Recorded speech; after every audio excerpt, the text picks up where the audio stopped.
Welcome. This is Zangler, the Tesla Semi Advocate, and things seem to be happening in Tesla Semi world.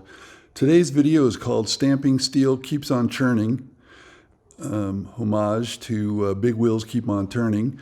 This was shot on April 28th, 2025, about 8 a.m. in the morning, and there's kind of like a little extra excitement because on X, the Tesla Semi has its own account.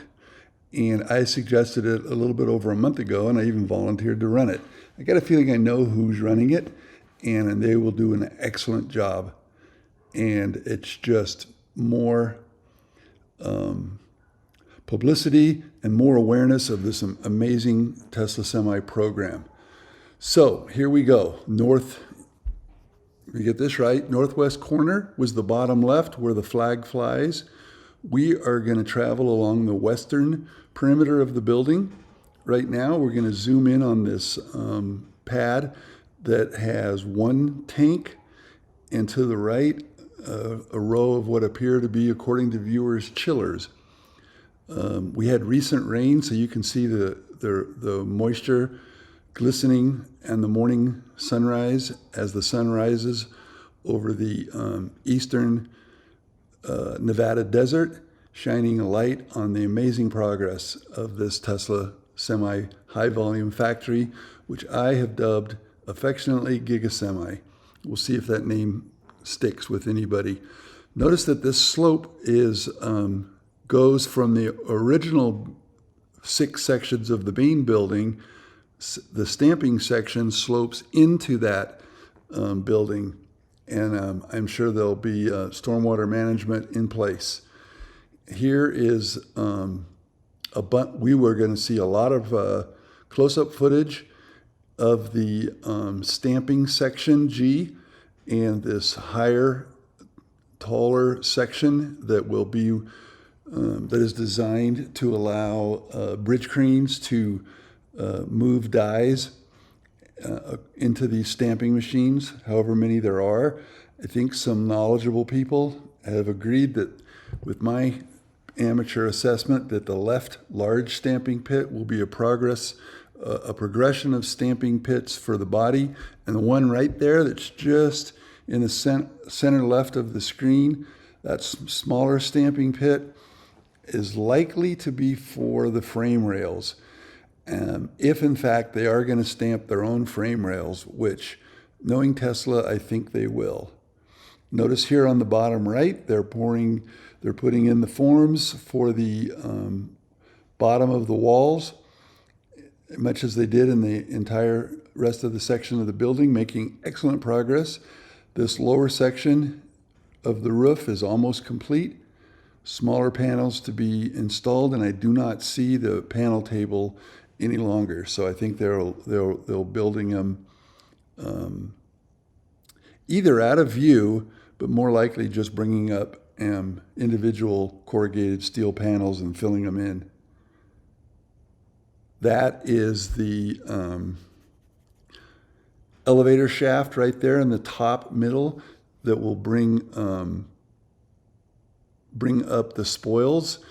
And I can't think of the correct term, but one of my viewers will point it out. But anyway, that elevator is, I believe, designed to bring up the trimmings, the spoils from the stamping process, and allow it to be brought out for recycling. Just get a really good look at all of these very large sky braces that have extra trusses or supports, much the same as big game fishing outriggers have supports to give them integrity as they reach to the height of this building. As you can see, again, it rained. The retention pond is doing its job. You don't see any pooling water at this site. I think they put a lot of work into the original groundwork for stormwater management.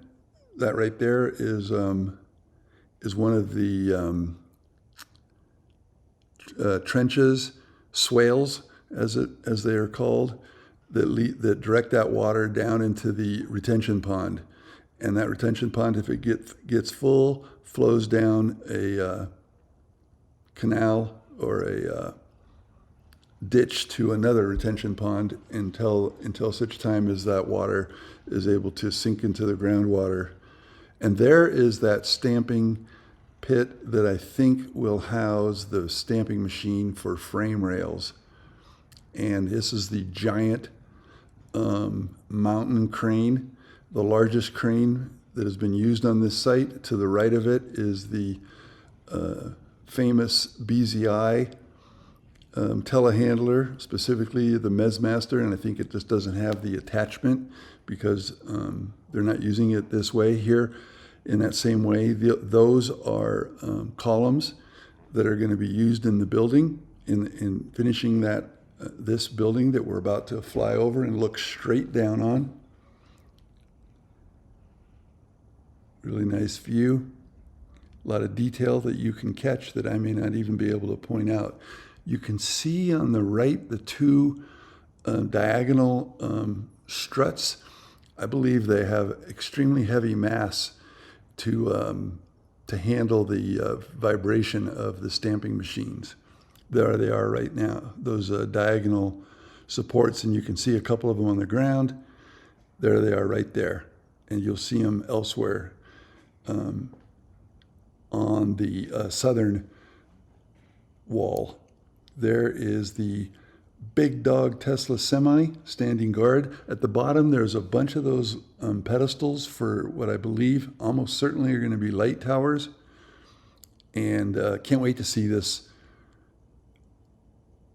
site all lit up at night with dozens and dozens and dozens of Tesla semis exiting the building, going out to their customers. Super single tires on this Tesla semi as opposed to the dualies. There are advantages and disadvantages to these. I understand they're extremely difficult to put chains on, but they might be able to use the new cloth chains.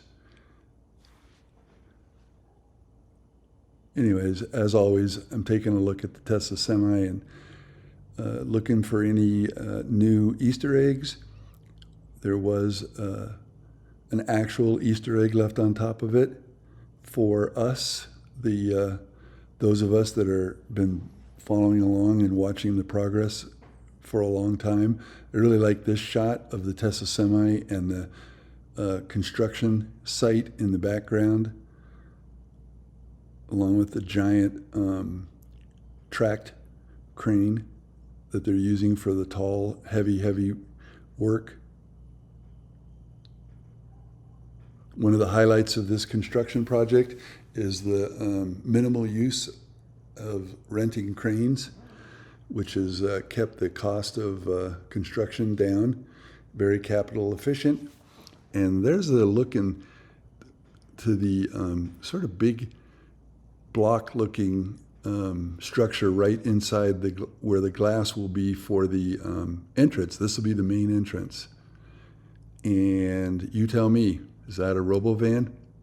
Is that a Tesla semi? You can see the Tesla semi facing the opposite direction of the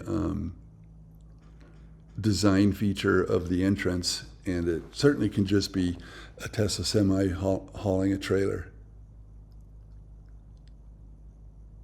Those are the sky braces in the background, gives you an idea of just how big these are.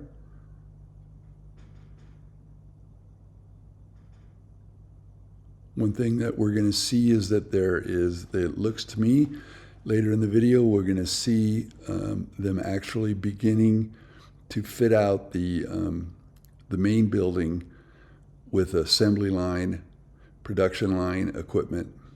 We'll get a good look at that in a little bit. Most of this equipment we're seeing is we're still looking at the Tesla semi.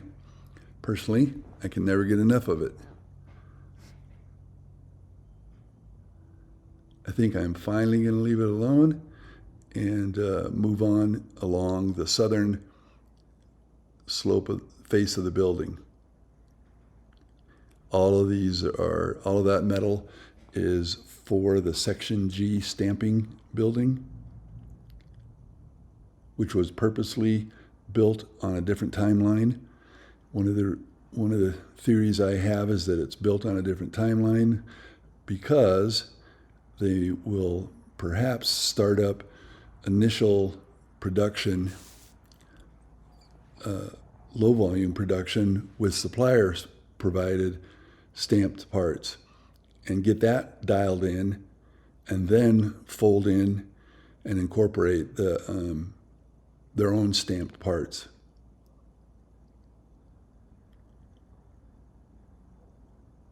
Most of that those are trusses clearly for the stamping building, but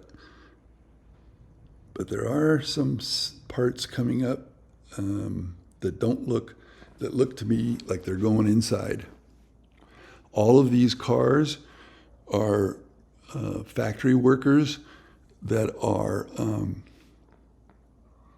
inside the building doing the good work of getting the Tesla semi lines configured. Again, very exciting to see the inside of it, both from the Tesla X account and also from the Tesla Semi new account. We got a lot of footage of the inside of the building, and as of a few days ago, it was mostly finished concrete. Here are a lot of loading doors that don't yet have the cement pads poured yet. A lot of dumpsters there, and what you'll notice is that there are an incredible amount of electrical spools, both stored to be brought inside and empty ones inside those dumpsters. So they're wiring this place. Those are on the right are all those pedestals that I think will hold lights, and these look a lot like them, but I still maintain that those are going to be mega chargers. I see no reason to put a bunch of lights in a row like that. Maybe that will be a bunch of lights for artistic effect, but I'm sticking with mega chargers until proven otherwise. But you'll see that they do look a lot like those other pedestals, which I think are for lighting. We should find out pretty soon if those are if that's a support system for mega chargers or something much less exciting.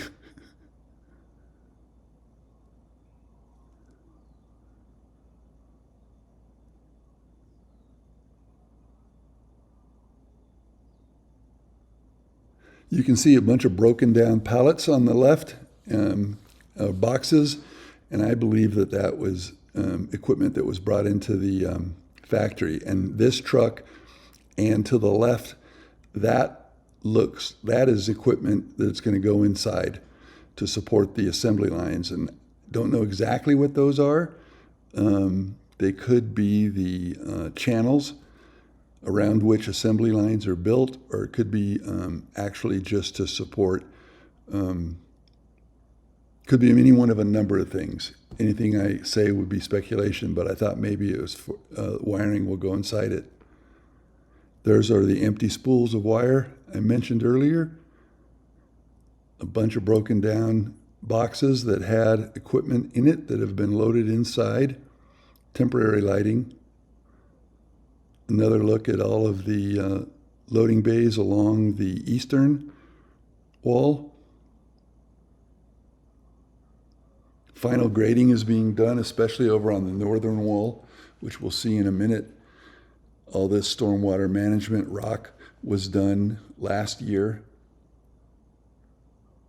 and early this year. There is GF1, Gigafactory 1, the original Gigafactory. that was built when Tesla realized that there were not enough batteries in the world to support their mission.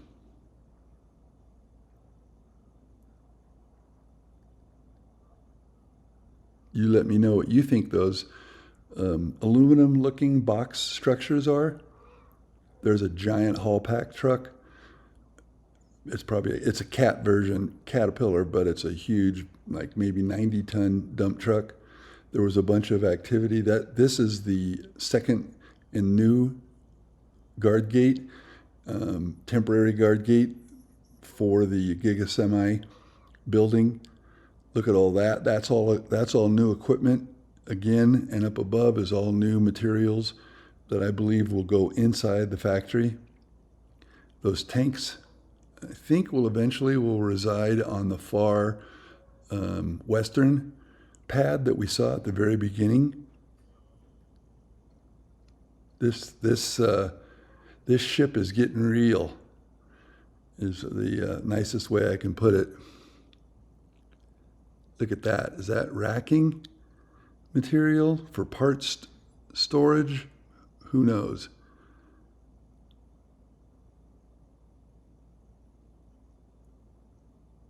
Your guess is as good as mine, but there are a lot of equipment, a lot of materials being brought in, and a lot of work going on inside the building that I only wish I could be a fly on the wall, a 6'8" fly on the wall of the inside of the Gigafactory, so that I could share with you guys what is going on. Look at all those spools of wire. I'd say that's a lot of wire. Imagine what one of those spools costs.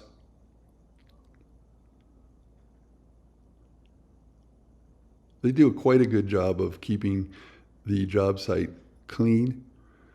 I've seen as I left, I saw the loader in this general area loading material into that giant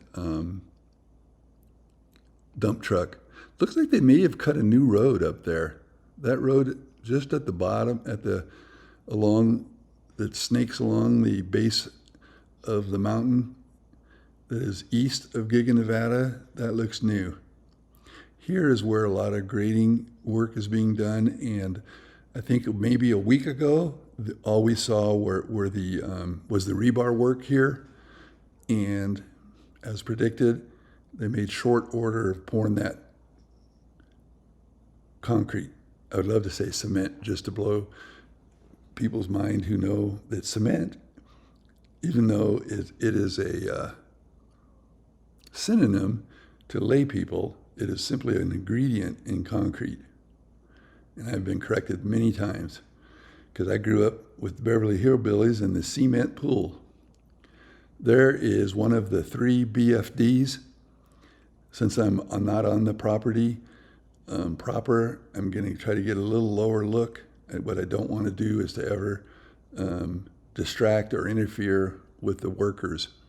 So I always stay above a certain altitude when I am over the factory. There is a good look at the stamping building in the background and the American flag blowing proudly